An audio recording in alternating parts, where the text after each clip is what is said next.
The Illuminate Arts and Faith Conference in Chattanooga, Tennessee wants to help you find your tribe. Do you get way too excited about quoting Wendell Berry or C.S. Lewis in conversations with coworkers? Does your Spotify playlist include hymns, a little jazz, and a whole lot of Andrew Peterson? Join your tribe at Illuminate March 31 and April 1 for education and inspiration from speakers Russ Ramsey, Douglas McKelvey, John Hendricks, and others. Find a complete list of session topics and ticket information at southern.edu/illuminate. In 2024, I set out to meet as many poets as I could and spend an hour with each one. I got more than I bargained for, more insight, more clarity, more hope. It's proved to be one of the richest highlights of my life.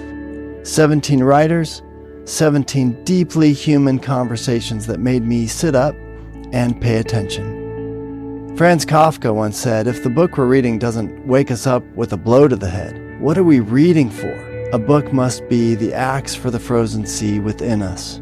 And that's what I hope this new book will do. I hope it wakes us up, my friends.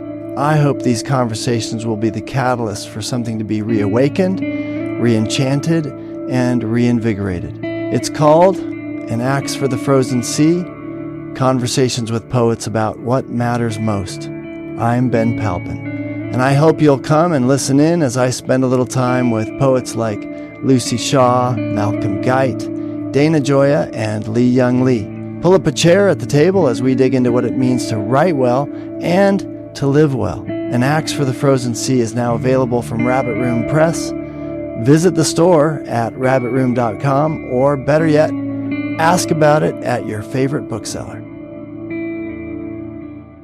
Hey friends, Jonathan Rogers here. I know a lot of you love Flannery O'Connor, and I think a lot of you love writing. So you'll be glad to know that on June 4th, I'm starting a 6-week online course called Writing with Flannery O'Connor. Each week, we're going to read one of O'Connor's short stories and one of her essays on writing. On Thursdays, I'll give a live lecture. There's going to be writing exercises, online discussion, and lots of opportunities to connect with other writers. Find out more at thehabit.co/Flannery. Welcome to the Habit Podcast, conversations with writers about writing. I'm Jonathan Rogers, your host.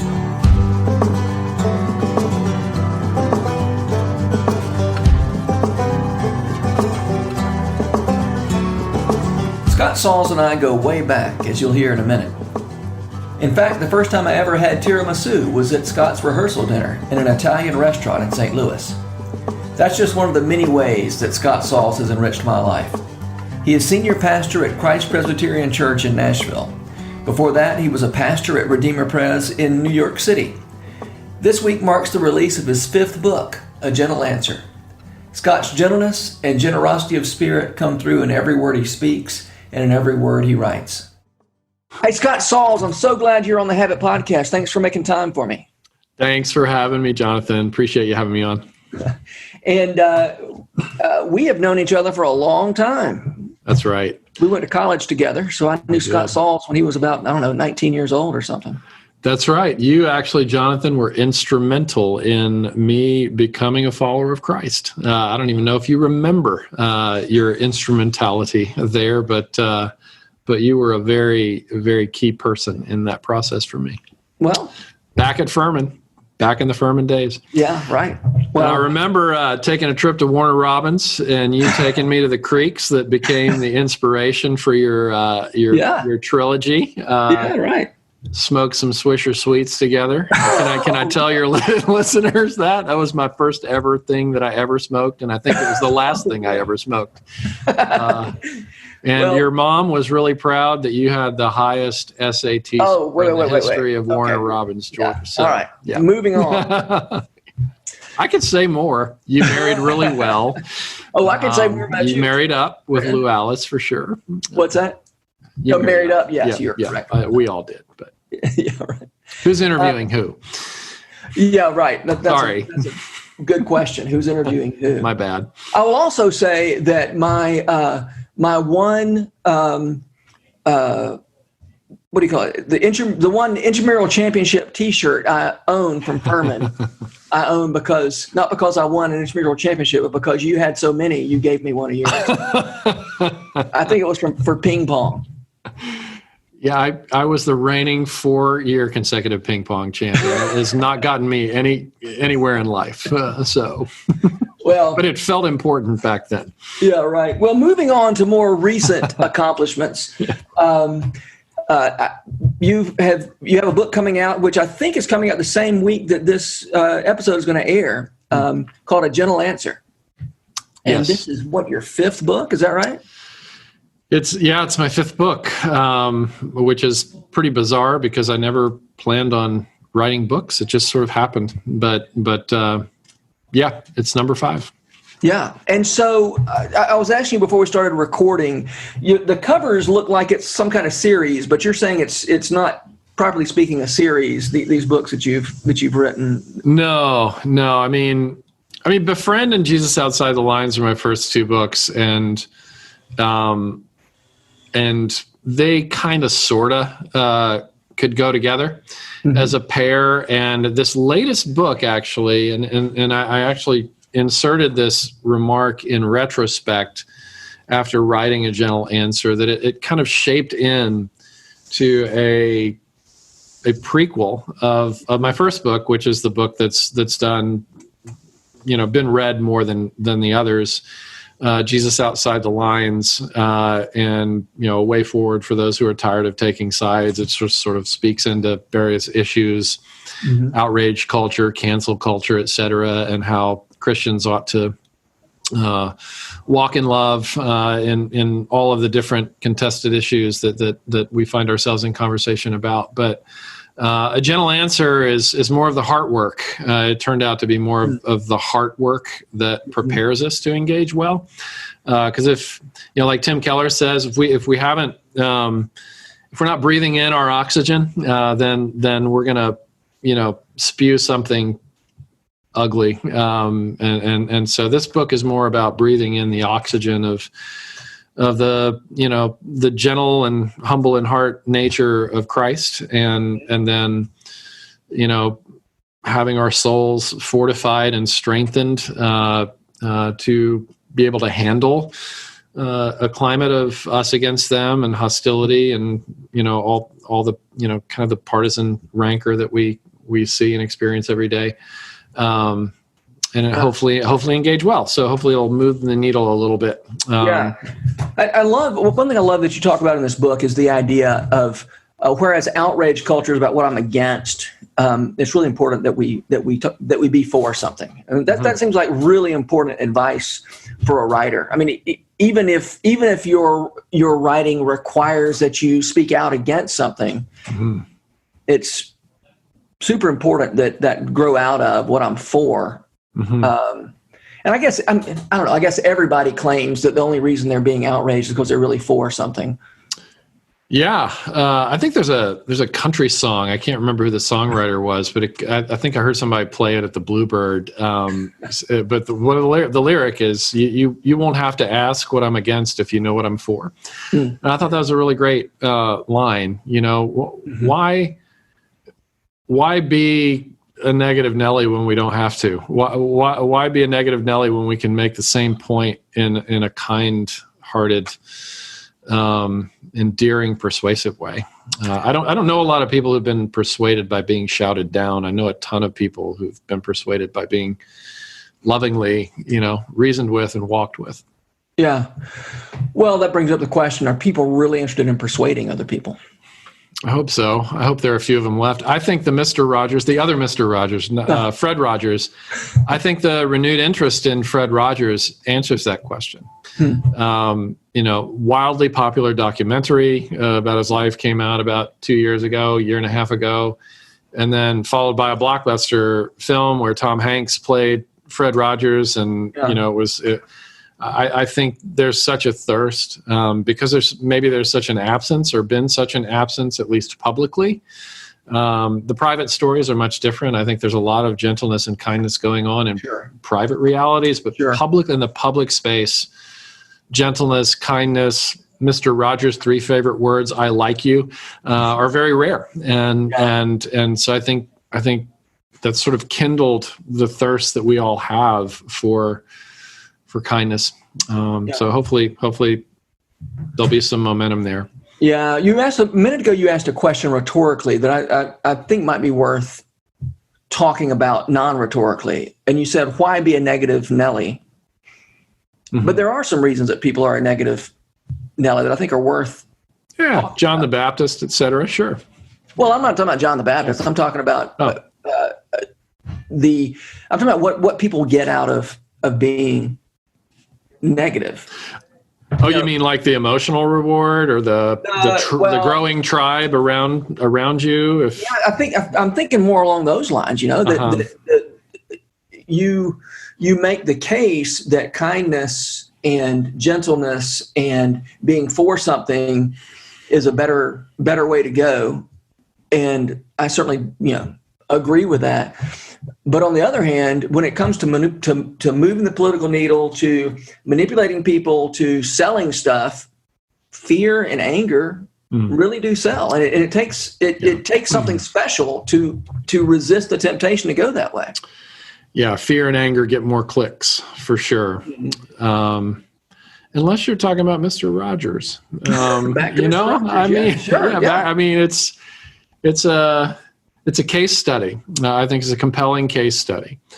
But yeah, you're right. And it is hard to resist because I think, kindness is contagious.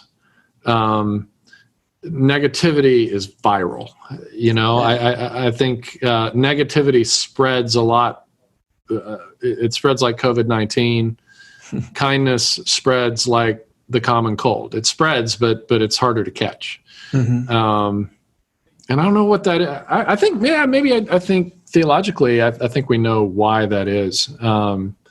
It's what, somebody said, the natural religion of the human heart, unaided by Christ, is self-righteousness. Mm-hmm. That we're always looking for leverage. We're always looking to be one up. Luke 18:9, to some who trusted in themselves that they were righteous and looked down on others with contempt, Jesus told this parable.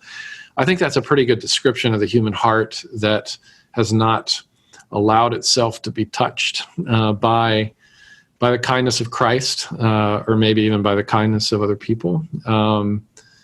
We all have wounds in our stories, right? And we're all on guard in some way. And I think, going on the offense is sometimes a default way to defend ourselves. Yeah, sure. Yeah. So, of course, as you know, this is a podcast about writing.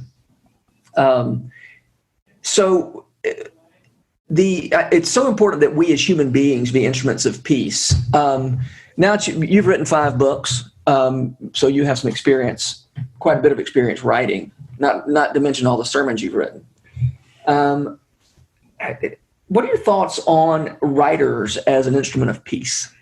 Because writers can do what they can be instruments of dissension, mm-hmm. if they want to be. Talk to me about writers as instruments of peace. Oh, I mean, people who come to mind immediately when you use that terminology are Eugene Peterson, yeah. Andrew Peterson, for that matter. Yeah. Ann Voskamp is another modern voice who I think is really going for that tone and is very persuasive and effective. And I think people who write in a healthy prophetic voice are also a version of an instrument of peace. Speaking out, not in a ranting way, but in a convicted way about racism, classism, etc., genderism, ageism. So I think the prophetic voice, which can sometimes be interpreted as negative, if it's a healthy prophetic voice, that there is a certain kind of anger that is healthy and godly. Yeah, it attacks, hate evil and cling to what's good. In order to cling to what's good, you've got to attack what's evil in some ways. And I think you look throughout the history of literature, and people like Dostoevsky and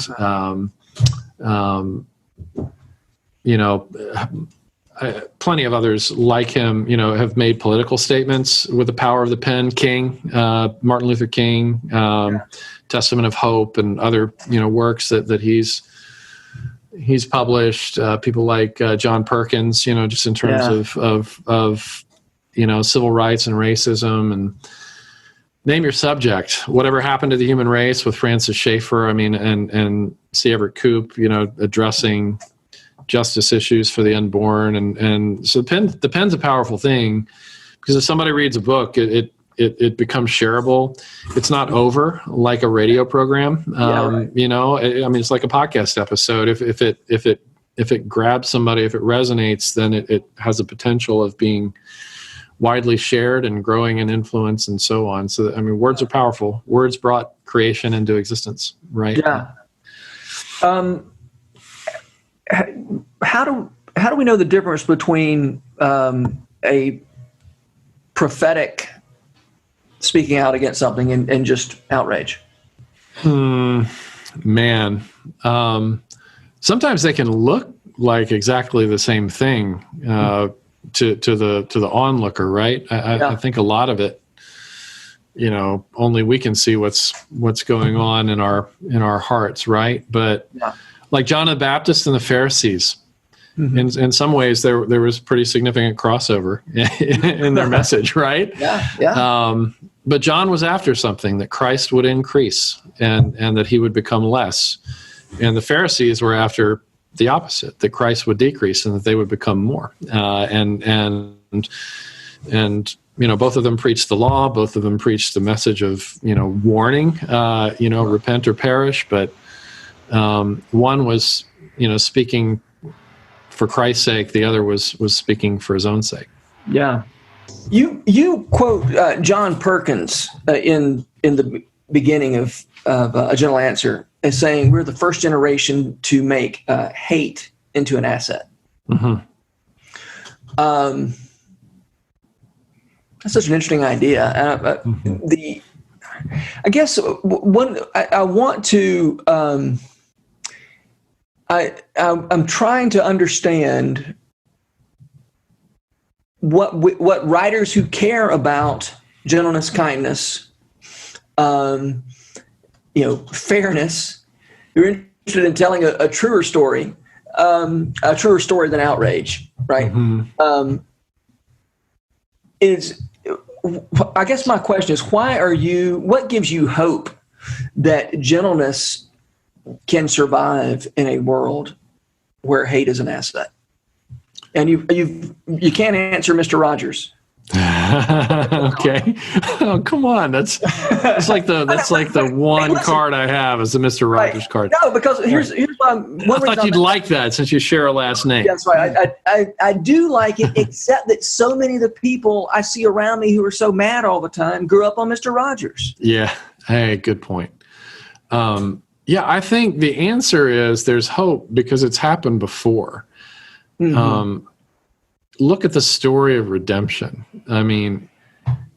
Paul used the metaphor of, being in the pains of childbirth, which I've always wondered what women think about Paul using that metaphor. He didn't even have a wife, let alone, give birth. Yeah. So what does he know? Why would he choose that metaphor?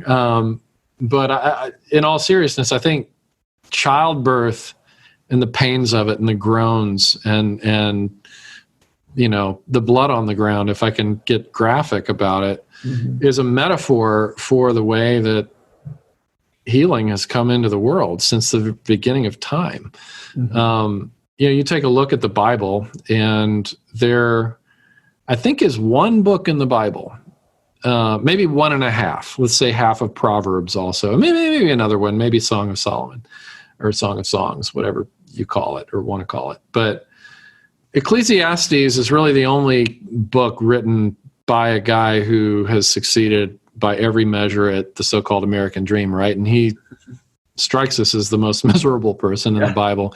All the other books of the Bible, virtually all the other books of the Bible, the books of Moses, the prophets, the Psalms, the Gospels, the epistles, they're all written in the context of oppression by a person who's under it. And the Roman Empire into which the New Testament was born and written was, hyper hostile. Talk about hostility being an asset. It's the way that Rome, crushed the world until Rome fell. And it was out of that context that Jesus emerged, and that the death, burial, and resurrection of Jesus emerged. And so I think there's, I think every story then that resonates with the metaphor of the pains of childbirth also resonates with the story of redemption, that it always comes through a birthing experience that's very disruptive and painful and hard. So it does give me hope for writers who are passionate about the way of the one who is gentle and humble in heart, who's a lamb as well as a lion. He's both. There's a chapter in this book about anger and stewarding anger well. And so he's both tough and tender at the same time. He flexes the muscles of conviction and compassion simultaneously. And so, a book like this is less about, sidelining convictions or fierceness or the will to fight against things that are unjust. And it's more about bringing alongside that prophetic spirit, the gentleness and humility of heart. Mm-hmm. Because we're not in a position to be pompous. We're not. And especially if we belong to Christ and we identify with Christ, we should know better. The only reason why, we're accepted and embraced in the beloved is because of his kindness, not because of ours. And what better reason to be tender than that he chose to be tender with us instead of what he could have been. Yeah. Yeah, I think it takes courage for a person, whether they call themselves a writer or not. It does take courage to say, I know it looks like we're in a world where only aggression and only the assertion of my rights and my power that's the only thing that can possibly work in terms of getting me the life I want. Mm-hmm. I think it takes courage to speak up against that and say to tell a different story. I say speaking up against it, speaking out against it. But I also think, that doesn't just mean oppositional language, right? Feasting is an act of war. To enjoy what's good and true and beautiful. When the in the Lion, the Witch, and the Wardrobe, when the witch sees the people feasting, she's just enraged because that's a kind of hostility that, as you were saying earlier, as distinct from, that's being for something, and obviously when you're for something, you are against something else, but to feast is to oppose the powers of wickedness. Yeah. It's to confront the first negative word that God ever said into creation. It's not good for a person to be alone. Yeah. It's a defiance of the isolated state, which is what our enemy wants. Who wants to isolate us? Yeah. So there's a kind of defiance that is affirmative. Yeah. And I absolutely. think that seems pretty important to what you're talking about in A Gentle Answer. Yeah, I think a lot of people these days, sort of the missional types, I guess I'd put myself in that group, use the term counterculture for the common good. And so, counterculture sounds oppositional, but the end game is for the common good, to advance flourishing, in the world and in the human community and in the church and so on. And so you're right. That's a great insight. It's a true insight. Resonates. Flourishing. I love that word. I think it's so relevant to so many things, but flourishing really is telling a truer story than the one the world is telling. Yeah. Right. Yeah, it's maybe a modern American evangelical word that resonates with the old Hebrew word shalom. It's more than, just a peaceful feeling. It's more than, piecing out on a situation you're uncomfortable with. Shalom is true comprehensive peace, spiritually, relationally or socially, culturally or vocationally. The shalom that Scripture talks about, envisions, fights for, and promises in the ultimate sense is a comprehensive kind of flourishing that we'll only experience ultimately in the new heaven and the new earth. But it's compelling, if we can even believe it a little bit that it's coming. It changes things, changes us. Yeah. How has a belief that ultimately things are going to be made right and that shalom will reign, what are some ways that has changed the way you think about the world? I mean, that's almost too big of a question. I know it's changed everything. No, it's a great question. And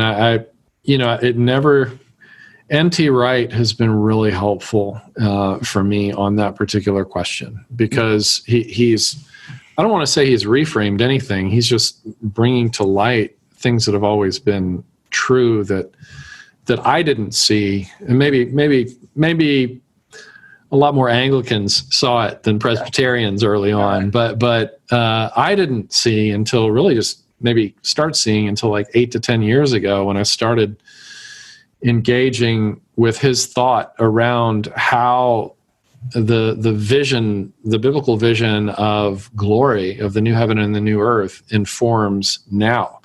And I think the way he defines hope, I hope I don't butcher it, he says something like, hope is imagining God's future into the present and acting accordingly. And then he ties it to that phrase in the Lord's Prayer where Jesus says, "Your kingdom come, your will be done on earth as it is in heaven." And the way that N.T. Wright has explained that is, it's that prayer is asking for essentially God to send appetizers, down into the present day for the feast that's to come. Russ Ramsey, in one of his books, I can't remember which one it is. I think it's the one about Lent, but he talks about how, when Jesus does the miracle of turning water into wine, and it's the best wine, right, at the end of the party, which wasn't customary to do it that way. But Russ he words it beautifully. He says it's as if Jesus pulled reserves, from the wedding feast of the Lamb,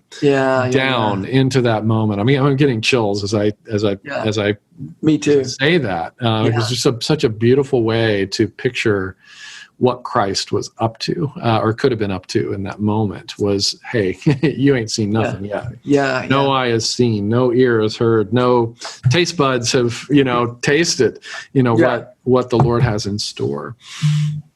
It should make us more hopeful in our writing and communicating it. Yeah. I was about to say, one thing I love about that idea of appetizers of the wedding feast of the Lamb is that it gives it that's something I can imagine being a part of. Right. I mean, I can't imagine. I mean, the idea that I'm going to somehow bring the kingdom of God to bear on the present. That's kind of a big ask, and more than it is my responsibility to do. But the idea of being a waiter, so to speak, bringing an appetizer on a tray. Yeah. It's amazing. And getting to eat as well. Yeah, right. Waiter, That's right. But usually those guys who work the banquets don't get to eat until the very end. Don't you but they can eat as much as they want of what's left, right? Don't you think, Jonathan, that the happily ever after story is so satisfying? I think it's just really fascinating how that story is so satisfying. And the dystopian story is so dissatisfying. Brave New World, 1984, like, ugh, you just kind of feel gross after it. And you feel gross partly because you think that's actually how the world was set up to work. And yet we resonate so much with a happily ever after story. Why? Because that is the story, capital S, that's hardwired into every human heart to long for. And of course, we lose that longing through cynicism and lies and other things. But that happily ever after story is actually, it's not an escape from reality. Right. Like Camus called it, an escape from reality. Woody Allen won't. Woody Allen says he enjoys art to, other people's art because he won't watch his own movies because he feels so much shame at the mistakes he makes. But he enjoys other people's art to escape reality. But the best and most beautiful art is actually a reintroduction into reality. Yes. Right? Oh, absolutely. I think that's so true. I mean, there is such thing as art that is escapist. But it's not the happily ever after stories that are escapist. I think that's right. I think stories, the right kind of stories, are an invitation into a reality that's truer and bigger and more joyous than the reality that we see with our eyeballs. Yeah. And, yes, the sadness and the brokenness and the sin, all that's true. It's just not the truest thing. Mm-hmm. And I think that's what's, with storytelling and with art of all kinds, and for that matter, with social justice and whatever kinds of endeavors people are involved in, there's this whole range that's available to us of telling the truth, which includes acknowledging, Flannery O'Connor, for instance, portrays a world that can be pretty dark and pretty bleak, and yet even for Flannery O'Connor never suggested that's the truest thing about the stories that she was writing. That's right. Have you ever read any of her stuff? Have I read? Yeah. I want to look into it. I want to look into Flannery O'Connor. There's some really good stuff in there.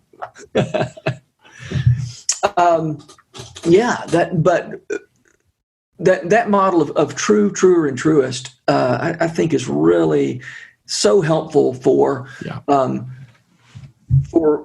giving us a way of talking about why we tell the stories we tell.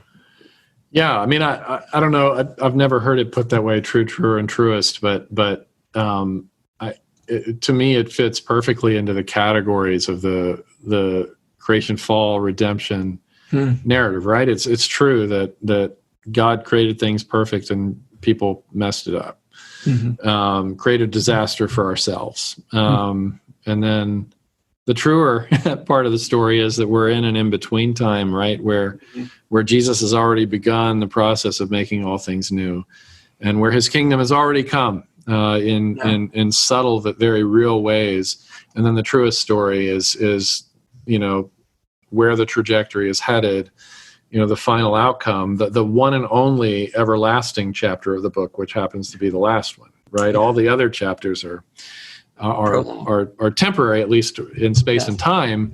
They're which God lives outside of, but we're in a temporary, crappy chapter, but we've already got the last one.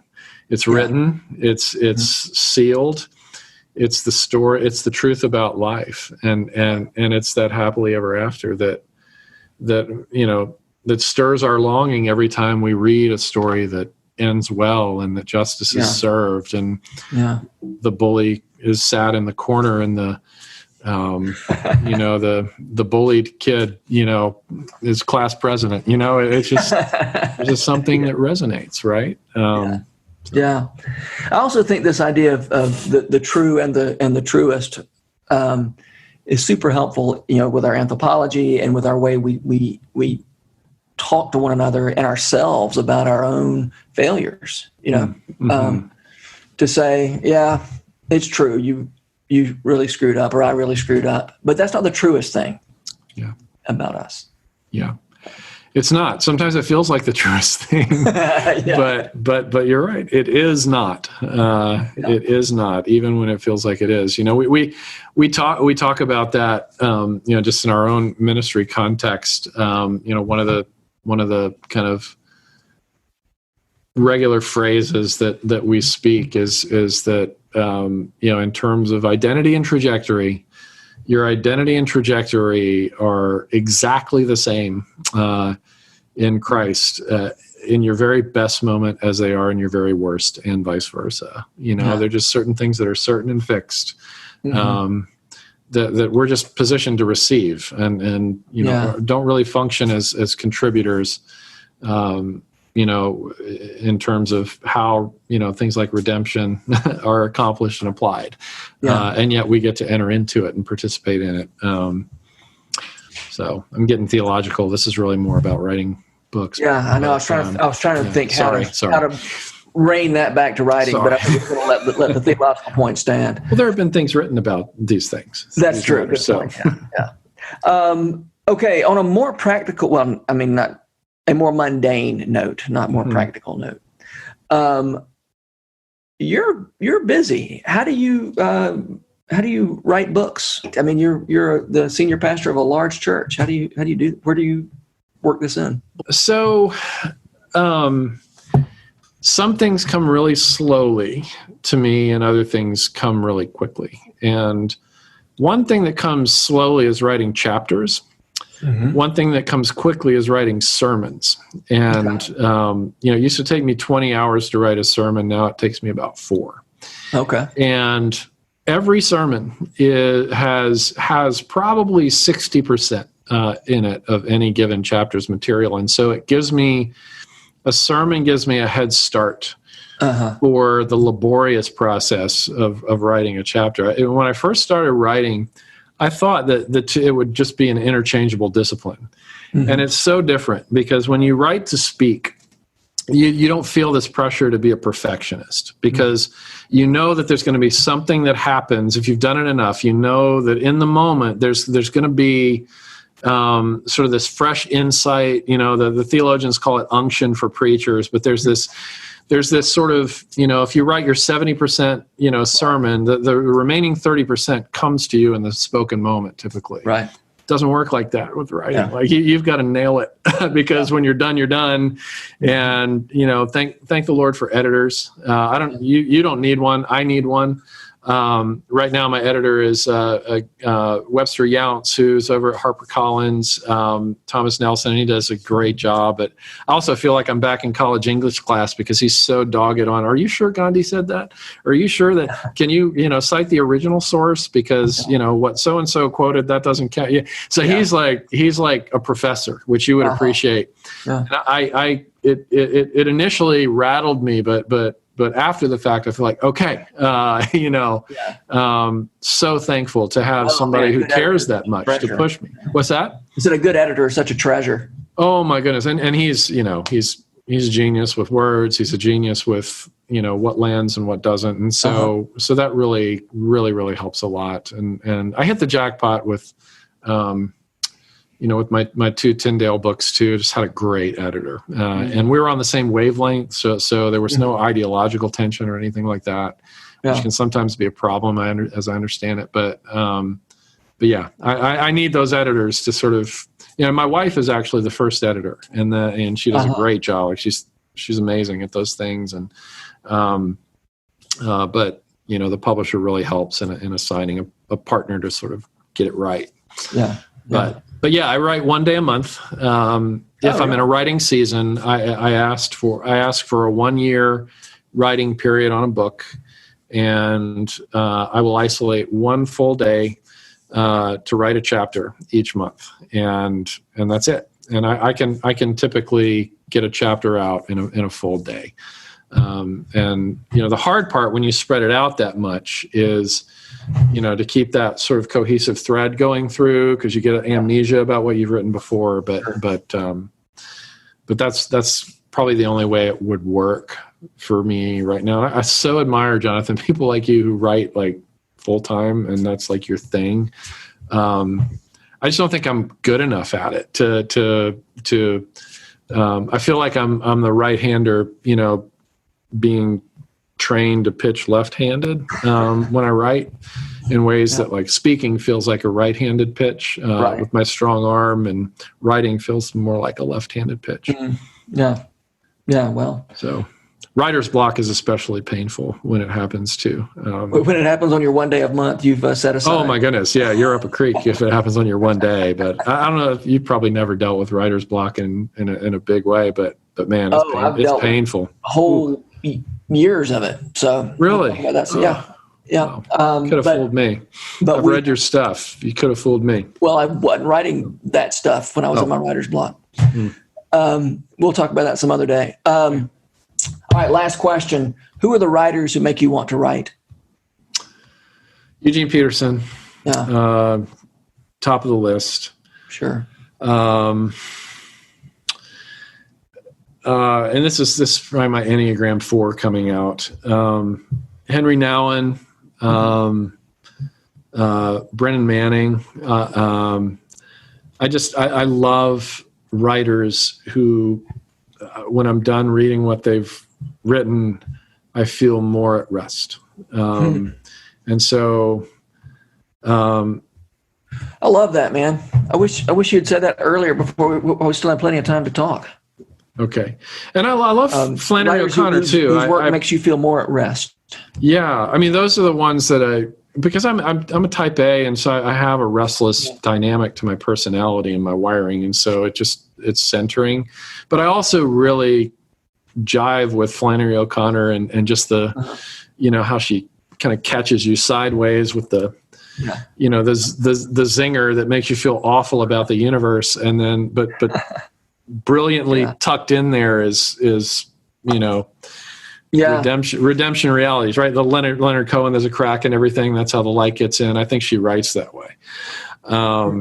She exposes the cracks and the light sneaks in if we're paying attention. But so I like the disruptive stuff too, as long as it's telling the truth.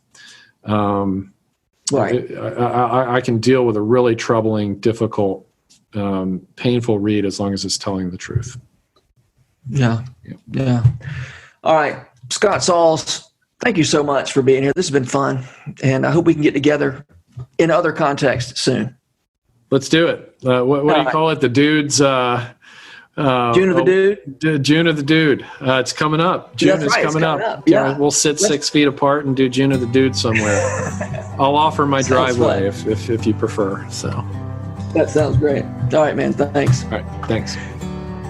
The Rabbit Room has partnered with Lipscomb University to make this podcast possible. Lipscomb has graciously given us access to their recording studio in the Center for Entertainment and Arts building.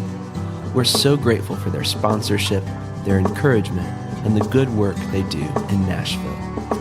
Special shout out as well to Jess Ray for letting us use her song Too Good as part of this podcast. Visit jessraymusic.com to hear more of her beautiful songs. The Habit membership is a library of resources for writers by me, Jonathan Rogers.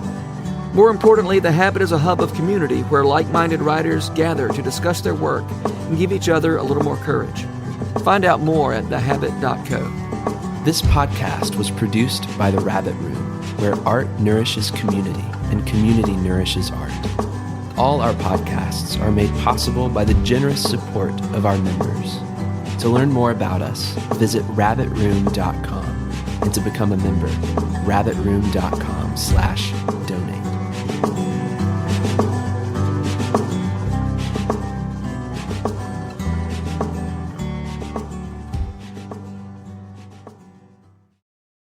If you've enjoyed this podcast episode, consider joining the Rabbit Room membership. Your membership helps sustain this community, funding everything from publishing and podcasts and theater productions to events and programs that support artists who create with a Christ-centered vision. We'd love to have you on board. Learn more at rabbitroom.com/member.